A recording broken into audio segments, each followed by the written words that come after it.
Sardar Gabbar Singh cinema విషయంలో ఏమి జరిగిందో అచ్చం కాటమరాయుడులో అది జరుగుతుందా? రోజు రోజుకి సినిమాలో పవన్ జోక్యం పెరుగుతుందా? వీలైనంత తక్కువ ఖర్చుతో సినిమా నిర్మాణం పూర్తి చేయాలని క్వాలిటీ దగ్గర రాజీ పడుతున్నారా? ఇటువంటి ప్రశ్నలన్నీ ప్రస్తుతం పరిశ్రమలో వినిపిస్తున్నాయి.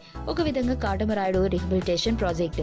సర్దార్ గబ్బర్ సింగ్ వలన దారుణంగా నష్టపోయిన బయ్యర్లకు కాస్త తక్కువ ధరకి ఇవ్వడం కోసం కాటమరాయుడిని రెడీ చేస్తున్నారు.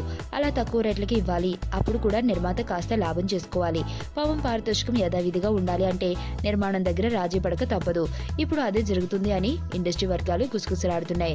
పైగా పవన్ తనకు సెట్ లో పరిస్థితులు నచ్చకపోవడం వల్ల మాయమవుతూ మళ్లీ వస్తూ పోతూ ఉంటున్నారని, సినిమా ఇంకా లేట్ అవుతుందని వదంతులు వినిపిస్తున్నాయి. ఇటీవల హీరోయిన్ శృతి హాసన్ విషయంలో కూడా ఏదో చిన్న డిస్టర్బెన్స్ వచ్చిందని వినిపిస్తుంది. కానీ అది ఏమిటనేది ఇంకా తెలియలేదు.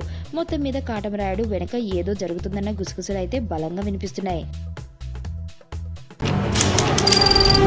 నీ స్నేహితుడు ఎవరో తెలిస్తే నీ క్యారెక్టర్ తెలుస్తుంది. నీ శత్రువు ఎవరో తెలిస్తే నీ కెపాసిటీ తెలుస్తుంది.